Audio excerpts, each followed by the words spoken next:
Julius Caesar. Isang pangalan na nakaukit sa bato at alamat. Hinahangaan ng ilan, kinamumuhian ng iba, ang kanyang pamana ay isa sa mga pinaka-debatido sa kasaysayan.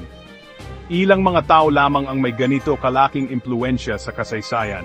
Ang kanyang impluensya ay nararamdaman pa rin sa modernong pamamahala, estratehiya sa militar, at maging sa kultura. Siya ay isang general, isang estadista, isang diktador. Pinalawak ng kanyang mga kampanyang militar ang Republika ng Roma at binago ng kanyang mga maniobra sa politika ang pamamahala nito. Isang taong may napakalaking talento at ambisyon, umangat siya upang sakupin hindi lamang ang mga lupain, kundi ang puso mismo ng Roma. Hindi matutumbasan ang kanyang karisma at pamumuno. Ngunit ang kapangyarihan, tulad ng madalas na ipinapaalala sa atin ng kasaysayan, ay may dalawang talim. Ang kanyang pag-angat sa kapangyarihan ay nagdulot sa kanya ng maraming kaaway, nakikita man o hindi. Ito ang kwento ng kanyang mabilis na pag-angat, ang kanyang magulong paghahari, at ang kanyang madulang pagbagsak. Isang paglalakbay na puno ng tagumpay at trahedya. Isang kwento ng ambisyon, pagtataksil, at ang patuloy na pag-ikot ng gulong ng tadhana. Ang kanyang buhay ay isang serye ng mga kinakalkulang panganib at hindi inaasahang mga bunga. Mula sa simpleng simula, si Caesar ay aangat sa nakakahilong taas. Ipinanganak sa isang patrician na pamilya, mabilis siyang umangat sa mga ranggo.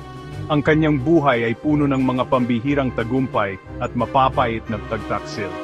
Ang Ides of March ay magpakailanman na markahan ang katapusan ng kanyang paghahari at ang simula ng kanyang alamat.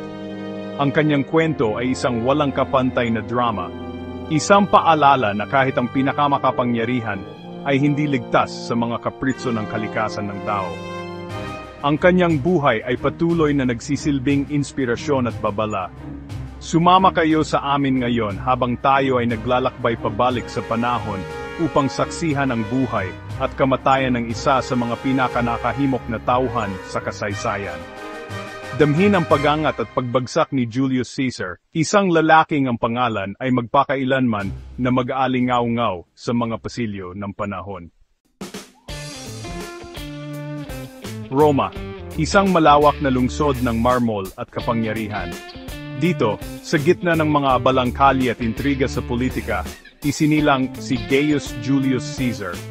Ipinanganak siya sa isang patrician na pamilya, lumaki sa mga tradisyon ng aristokrasya ng Roma. Ngunit ang batang si Caesar ay hindi na kontento sa isang buhay na puno ng pribilehiyo at paglilibang. Hinangad niya ang kapangyarihan, at hinanap niya ito ng may di natitinag na determinasyon. Ang kanyang mga unang taon ay minarkahan ng parehong trahedya at oportunidad. Ang pagkamapatay ng kanyang ama ang nagtulak sa kanya sa isang posisyon ng responsibilidad. Hinasa niya ang kanyang talino sa pamamagitan ng masusing pag-aaral. Sinanay niya ang kanyang katawan para sa hirap ng digmaan. Sa bawat paglipas ng taon, lumago ang kanyang ambisyon, pinapalakas ng paniniwala sa kanyang sariling kapalaran. Unang namukadkad ang likas na kakayahan ni Caesar sa pakikidigma sa mga larangan ng digmaan sa Gaul, kung saan naharap niya ang napakaraming pagsubok at kalaban. Dahil inatasan na sakupin ang mga mababangis na tribo, napatunayan niya ang kanyang husay bilang isang mahusay na estratehista at matapang na pinuno, palaging nauna sa kanyang mga kaaway. Nagmartsa ang kanyang mga lehiyon mula sa isang tagumpay patungo sa isa pa. Ang kanyang pangalan ay naging kasing kahulugan ng kapangyarihan ng Roma at kahusayan sa militar. Ang digmaang Gallic ay isang brutal na pangyayari, isang testamento sa parehong katalinuhan ni Caesar sa militar at sa kanyang kalupitan, habang walang humpay niyang tinutugis ang kanyang mga layunin. Naunawaan niya ang kapangyarihan ng katapatan at binigyang inspirasyon ito sa kanyang mga tauhan, na lumikha ng isang ugnayan na magiging matibay sa gitna ng labanan. Ibinahagi niya ang kanilang mga paghihirap, kumain ng kanilang pagkain, at nakipaglaban kasama nila sa gitna ng labanan, kaya naman nakamit niya ang kanilang walang pag-aalinlangang respeto at paghanga. Nakarating sa Roma ang balita ng kanyang mga tagumpay na nagpabago sa kanya mula sa isang respetadong general tungo sa isang taong may napakalaking popularidad at impluensya. Ipinagbunyi siya ng mga tao bilang isang bayani, isang mananakop na sumisimbolo sa hindi masusupil na diwa ng Roma, na magpakailanmang babago sa takbo ng kasaysayan ng Roma. Ang Ilog Rubicon ang hangganan sa pagitan ng Gaul at Italia. Para kay Caesar, ito ay simbolo ng isang desisyong walang atrasan. Kasama ang kanyang mga lehiyon, ginawa niya ang mahalagang desisyon na tawirin ito, sinuway ang Senado ng Roma, at isinubsob ang Republika sa digmaang sibil. Ito ay isang sugal, isang mapangahas na pagkilos para sa kapangyarihan na magpapasya sa kapalaran ng Roma. Nakatakda na ang lahat. Mabilis at mapagpasyang nagmartsa patungong Roma si Caesar. Ang kanyang mga kalaban na abutan ng pagkabigla ay tumakas palabas ng lungsod. Ang mga tao, sawang-sawa na sa pamamahala ng Senado, ay tinanggap siya bilang isang tagapagpalaya. Ngunit ang tagumpay na ito ay may mabigat na kapalit. Watak-watak na ngayon ang Roma, ang kanyang sinaunang republika, ay nasa bingit ng pagbagsak. Ikalimang bahagi si Caesar, matagumpay, ang halaga ng kapangyarihan. Nag-alab ang digmaang sibil, Romano laban sa Romano sa isang mapait na pag-aagawan para sa kataas-taasang kapangyarihan. Ang likas na talino ni Caesar sa pakikidigma ay walang kapantay.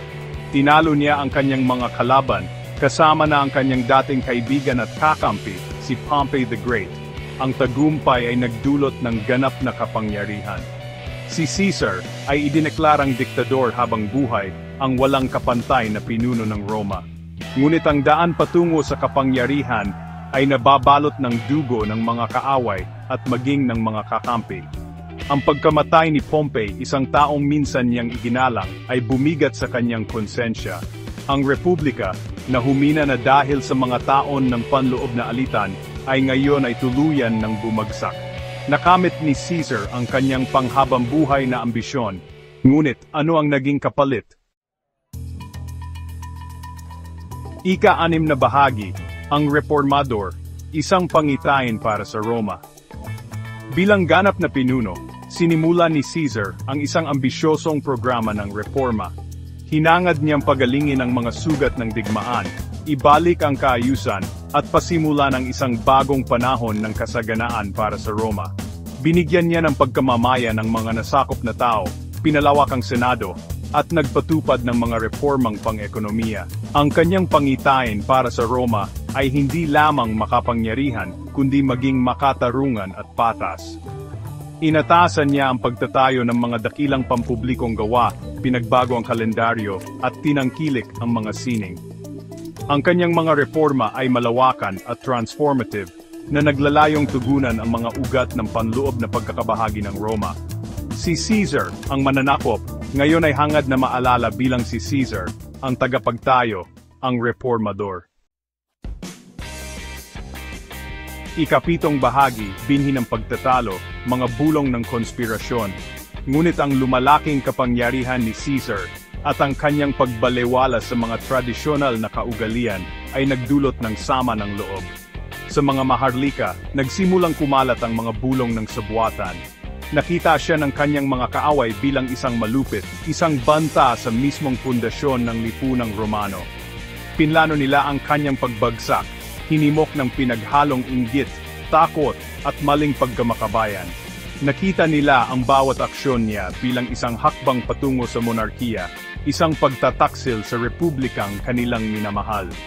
Natakot sila para sa sarili nilang kapangyarihan, sa sarili nilang impluensya sa bagong ordeng nililikha ni Caesar. Ang mga binhi ng hindi kasiyahan, na nahasik sa matabang lupa ng takot at sama ng loob, ay malapit ng mamunga ng mapait na bunga. Bahagi 8, ang Ides ng Marso, pagtaksil sa Senado. Ang Ides ng Marso, Marso 15 sa kalendaryong Romano, isang petsang panghabang buhay na nakaukit sa kasaysayan ng kataksilan. Sa araw na ito, pumasok si Caesar sa Senado, walang kamalay-malay sa panganib na nagkukubli sa loob ng mga banal na bulwagan nito. Ang kanyang mga kaaway, nababalot sa mga toga ng panlilinlang, ay pinalibutan siya. Ang kanilang mga punyal, nakatago sa ilalim ng kanilang mga roba, ay kumikislap sa nakamamatay na balak. Et tu, brute! Sinasabing binigkas ni Caesar ang mga salitang ito nang makilala niya ang kanyang kaibigan at protege si Brutus, na kasama sa mga umaatake sa kanya. Pinagtaksilan ng mga taong lubos niyang pinagkakatiwalaan, bumagsak si Caesar, ang kanyang dugo ay tumalsik sa sahig na marmol ng Senado. Ang Republika, na malubha ng nasugatan, ay nagbigay sa sarili ng isang nakamatay na dagok. Bahagi 9. Ang pamana ni Caesar, ang anino ng isang higante. Ang pagpaslang kay Caesar ay nagdala sa Roma sa isang bagong panahon ng digmaang sibil. Ang kawalan ng kapangyarihan dahil sa kanyang pagkamatay ay lumikha ng kaguluhan at kawalan ng katiyakan na humantong sa sunod-sunod na brutal na labanan na humubog sa kinabukasan ng Roma. Ang mga konspirador na pinuri bilang mga bayani ng ilan ay agad na hinabol at tinalo. Ang kanilang unang tagumpay ay panandalian lamang dahil ang mga puwersang tapat kay Caesar ay naghiganti na humantong sa karagdagang pagdanak ng dugo at kaguluhan. Ang Republika, na halos wala ng natitirang kapangyarihan, ay napalitan ng Imperyong Romano. Ang pagbabagong ito ay nagtapos sa isang panahon at nagsimula ng isang bagong kabanata sa kasaysayan ng Roma, isa na pinamumunuan ng mga emperador at pamamahala ng imperyo. Ang pagkamatay ni Caesar, sa halip na burahin ang kanyang pamana, ay tiniyak ang kanyang lugar bilang isa sa mga pinakamaimpluwensyang tao sa kasaysayan. Ang kanyang impluensya ay lumawak ng higit pa sa kanyang buhay na humubog sa takbo ng sibilisasyong kanluranin sa mga darating na siglo. Ang kanyang pangalan ay naging kasing kahulugan ng kapangyarihan. Ang kanyang titulo na Caesar ay ginamit ng mga henerasyon ng mga emperador ng Roma. Ang mismong salitang Caesar ay nangangahulugan ng isang pinuno na may malaking awtoridad at impluensya na umalingaw-ngaw sa mga panahon. Ang kanyang mga kampanyang militar ay muling nag-ayos sa mapa ng Europa, pinalawak ang mga hangganan ng estado ng Roma, at dinala ang malalawak na teritoryo sa ilalim ng kontrol ng Roma.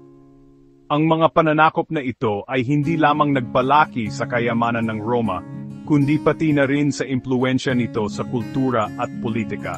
Ang kanyang mga reforma sa batas ay humubog sa takbo ng batas sa kanluran.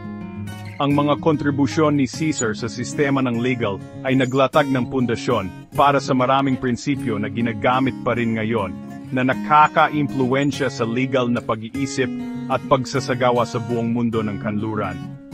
Mahalin mo man siya o kamuhian, hindi may kakaila ang epekto ni Caesar sa kasaysayan. Ang kanyang mga aksyon at desisyon ay patuloy na pinag-aralan at pinagdedebatihan na sumasalamin sa kanyang komplikadong pamana. Siya ay isang taong may pambihirang talento, ambisyon, at kawalan ng awa. Ang kanyang kakayahang maglayag sa mapanlinlang na tubig ng politika ng Roma at lumitaw bilang isang dominanteng figura ay nagpapakita ng kanyang natatanging kasanayan at determinasyon. Ang kanyang kwento, isang salaysay ng parehong tagumpay at trahedya, ay patuloy na nakakabighani at nagbibigay inspirasyon sa atin. Ang dramatikong pagtaas at pagbagsak ni Caesar ay nagsisilbing isang malakas na paalala sa taas ng ambisyon ng tao at sa lalim ng kahinaan ng tao. Nagpapaalala sa atin ng walang hanggang kapangyarihan ng ambisyon, ang pagkahumaling sa kapangyarihan, at ang kahinaan, kahit na ang pinakamakapangyarihang mga imperyo. Ang pamana ni Caesar ay isang testamento sa pangmatagalang epekto na maaring maidulot ng isang individual sa takbo ng kasaysayan.